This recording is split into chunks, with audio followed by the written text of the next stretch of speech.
Buenos días, bienvenidos a la primera clase del curso de contaminación de la Escuela de Ciencias Aplicadas del Mar de la Universidad de Oriente. Les habla la profesora Fabiola López Monroy. El día de hoy discutiremos algunos conceptos básicos relacionados con contaminación. También trataremos los diferentes sistemas de clasificación de la contaminación y veremos al final una serie de páginas web de organismos oficiales internacionales relacionados con este tema.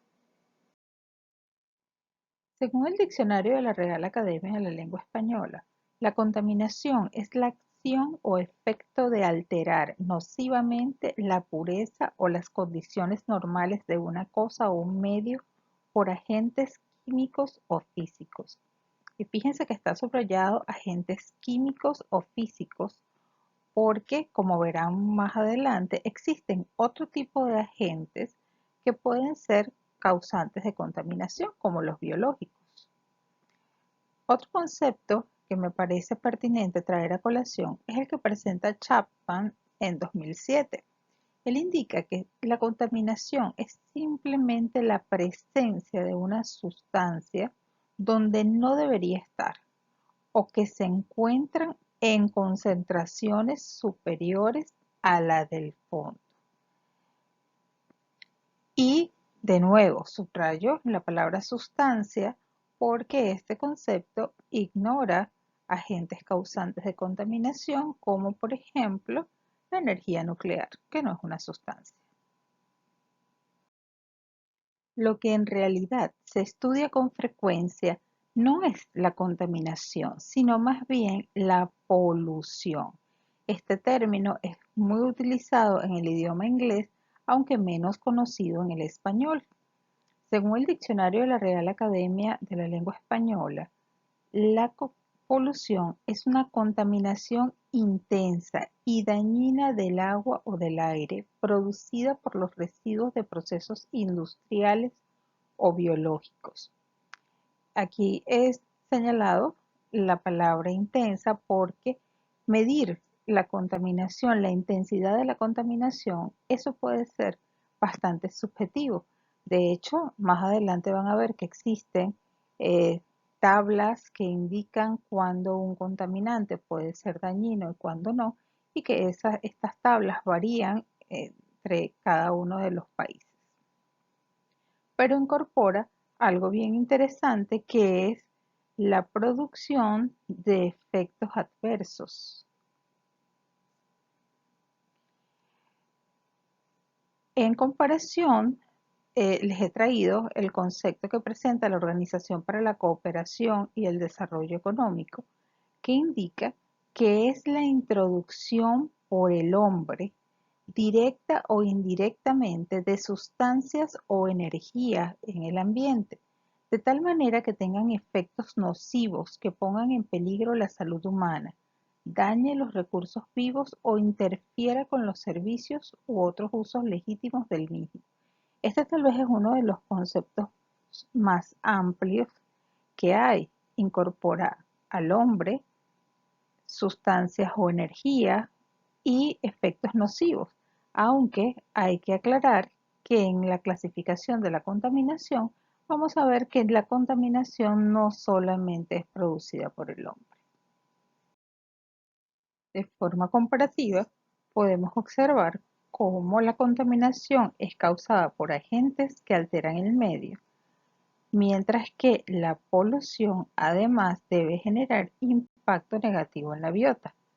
Esto hace que todos los agentes de polución sean contaminantes, pero no todos los agentes contaminantes son causantes de polución. Esto ocurre porque las sustancias introducidas en el ambiente pueden ser o pueden estar más o menos biodisponibles para los organismos dependiendo de su forma química, los factores que pueden modificarlas en el entorno, el compartimiento medioambiental que ocupan y las reacciones químicas y fisiológicas a las que está expuesto ese agente.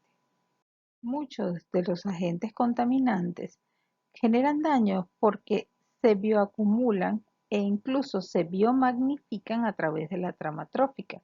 Con bioacumulación me refiero a la incorporación de una sustancia que no forma parte del organismo en él. Por ejemplo, como aparece en la figura, el DDT, que es un contaminante que no cumple ninguna función en el organismo, no forma parte de él, pero que se puede bioacumular. Pero también la bioacumulación incluye el incremento de la concentración de un agente que sí forma parte del organismo, como por ejemplo el magnesio y el hierro, pero que comparativamente a las concentraciones que debería tener en el organismo, está muy por encima de lo que es considerado un valor normal. Los organismos poseen mecanismos para remover este tipo de productos tóxicos del cuerpo. La bioacumulación resulta cuando la tasa de acumulación es mayor que la tasa de remoción. La mayoría de las toxinas son removidas en la orina, pero para que esto ocurra deben ser solubles en agua. Las sustancias lipofílicas, es decir, las que no son solubles en agua, se acumulan más fácilmente y se almacenan en los tejidos grasos. La bioacumulación suele producirse de dos formas que pueden llegar a ser incluso simultáneas. Una es debido a la ingesta de alimentos contaminados y otra por la absorción directa de agua contaminada. A este último proceso también se le conoce como bioconcentración. La biomagnificación, por su parte, se refiere a la acumulación de la sustancia a partir de agua o alimentos, pero que da lugar a un incremento en la trama trófica a medida que se avanza en la trama trófica. La bioacumulación se refiere a la incorporación en un solo individuo, mientras que la biomagnificación describe el incremento a través de la trama trófica. Por ejemplo, desde el agua, subiendo la trama trófica hasta incluso llegar al ser humano. El contaminante, en este caso, debe ser móvil para que entre con facilidad en el organismo y pueda pasar de un nivel trófico inferior a uno superior. A menudo los contaminantes no se presentan de forma individual, sino que lo hacen en conjunto con otros contaminantes.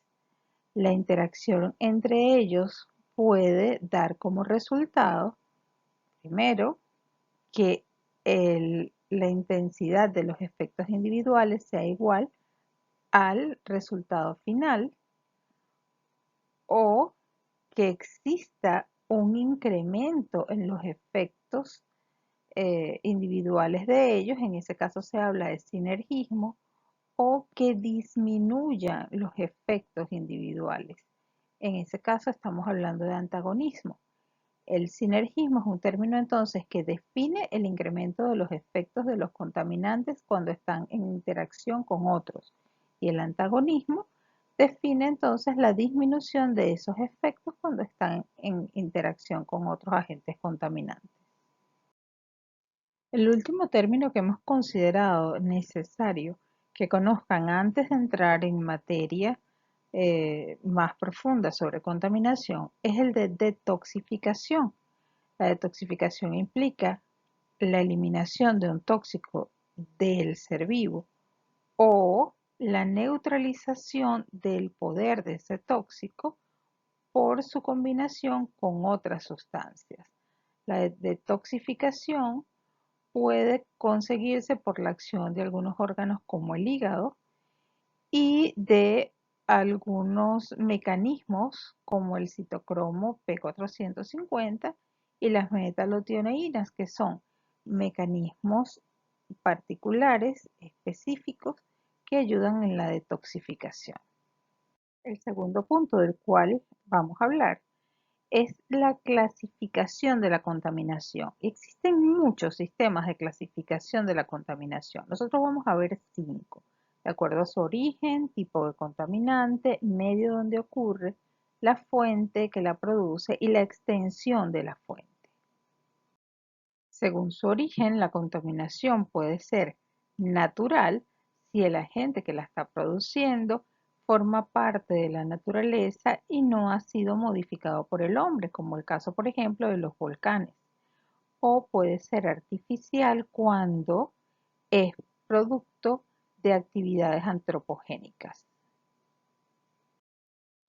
Según el tipo de contaminante, la contaminación puede clasificarse en contaminación biológica cuando el agente que la produce es biológico, como por ejemplo virus, bacterias y hongos. La contaminación también puede ser de origen químico si este es el tipo de agente que la produce, como los metales, detergentes, hidrocarburos, eh, plaguicidas, etcétera. Y finalmente, si los agentes son físicos, se habla de un contaminante, una contaminación física, como por ejemplo el caso de la temperatura o cualquier tipo de energía, eh, pues, la radiación o la luz, incluso el sonido, también clasifica como una contaminación física.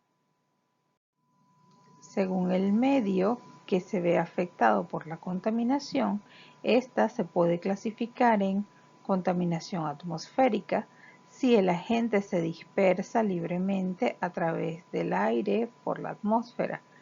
Contaminación acuática si ocurre en un medio acuático, ríos, lagos o el mar.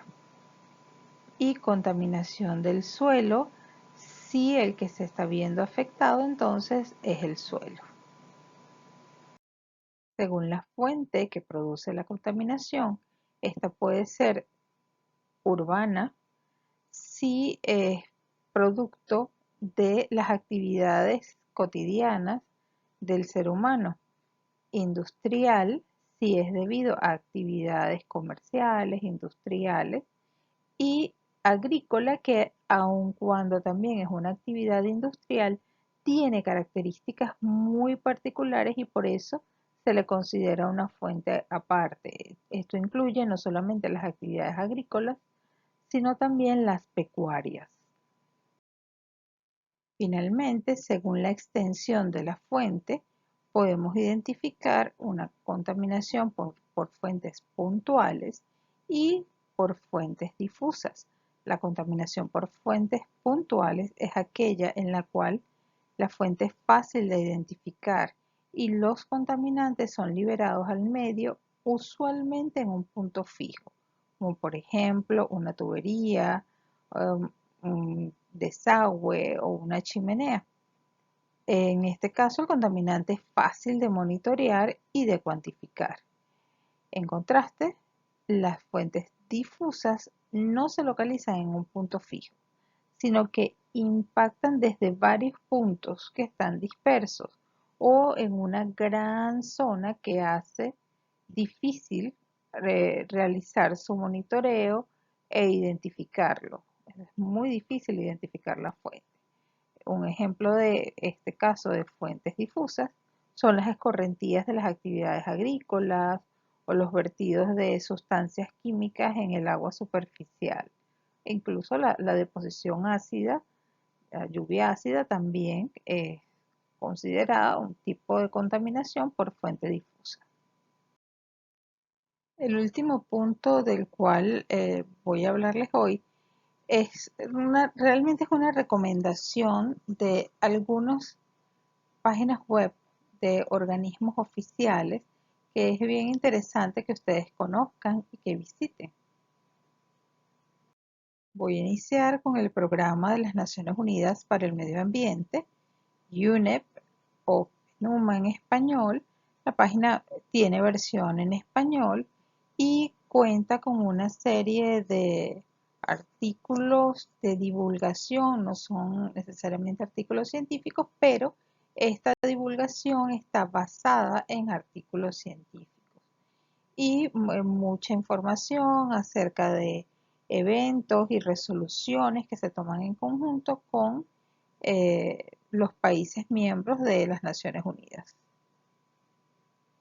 La página de la Agencia de Protección Ambiental de los Estados Unidos de América es bien interesante porque además de los artículos de divulgación que contiene, posee un repositorio de documentos técnicos sobre valores mínimos permitidos en algunos ecosistemas y de algunos contaminantes y los protocolos para realizar análisis, cuáles son los protocolos permitidos por ellos.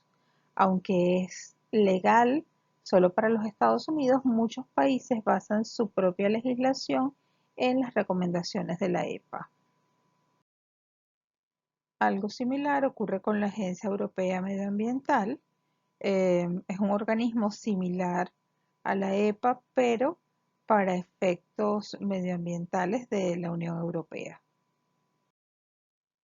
Mi última recomendación del día de hoy es que visiten la página web del GESAM. Ellos son el grupo de expertos sobre los aspectos científicos de la protección del medio marino. Y este curso, aun cuando se llama contaminación, está dirigido básicamente a contaminación del medio marino. Así que es bien importante que ustedes revisen esta página web. Ellos son los encargados de unificar criterios acerca de todo lo que tenga que ver con contaminación. O sea, abarcan otras áreas, pero esta es la que más nos interesa a nosotros en este caso. Bueno chicos, hasta aquí la clase de hoy. Cualquier consulta o duda saben que pueden hacerla a través de nuestro grupo de Telegram o vía correo electrónico. Muchas gracias, que tengan un feliz día.